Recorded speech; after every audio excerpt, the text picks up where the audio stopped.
আসসালামু আলাইকুম প্রিয় প্রবাসী ভাই ও বোনেরা, আজকে আমরা কথা বলবো ওমানি বাংলাদেশিদের জন্য ভিসা আবারও চালু হওয়ার সম্ভাবনা নিয়ে। অনেকেই অপেক্ষায় আছেন ভিসা কবে খুলবে। এখন ওমানের কি অবস্থা, আসুন জেনে নেওয়া যাক ওমানের বাস্তব তথ্য। বাংলাদেশ সরকার ও ওমান সরকারের মধ্যে গত কয়েকদিন ধরে একাধিক আলোচনা হয়েছে।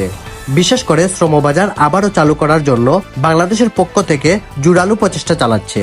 তবে এখনো ওমান সরকারের পক্ষ থেকে কোনো অফিসিয়ালি ঘোষণা আসেনি। এই মুহূর্তে ওমান সরকার অবৈধ প্রবাসীদের বৈধ হওয়ার একটি ক্যাম্পেইন চালাচ্ছেন। এটির মেয়াদ শেষ হবে আগামী 31 জুলাই 2025। অনেকেই বলছেন এই সাধারণ ক্ষমা শেষ হওয়ার পর নতুন ভিসা চালু হওয়ার সম্ভাবনা তৈরি হবে, কিন্তু এটা এখনো অনুমান মাত্র। কোনো অফিসিয়ালি ঘোষণা না আসা পর্যন্ত নিশ্চিত কিছু বলা যাচ্ছে না। আজ 4 জুন ওমানের সর্বশেষ ভিসার আপডেট। বর্তমানে ওমানে বাংলাদেশি নাগরিকদের জন্য নির্দিষ্ট কিছু ক্যাটাগরির ভিসা চালু রয়েছে, যদিও ওমানে কাজের ভিসার উপর নিষেধাজ্ঞা এখনো বহাল রয়েছে। বর্তমানে চালু থাকা ভিসার ক্যাটাগরি: ওমান সরকার 2024 সালের জুন মাসে বাংলাদেশিদের জন্য 10টি ভিসা ক্যাটাগরিতে নিষেধাজ্ঞা প্রত্যাহার করেছিল। এই ক্যাটাগরি হলো সরকারি ভিসা, পারিবারিক ভিসা, জিসিসি দেশের বসবাসরত বাংলাদেশিদের জন্য visit visa, doctor, engineer, nurse, শিক্ষক ও হিসাবরক্ষকদের জন্য পেশাগত ভিসা, উচ্চ আয়ের পর্যটকদের জন্য ভিসা, বিনিয়োগকারীদের জন্য ভিসা।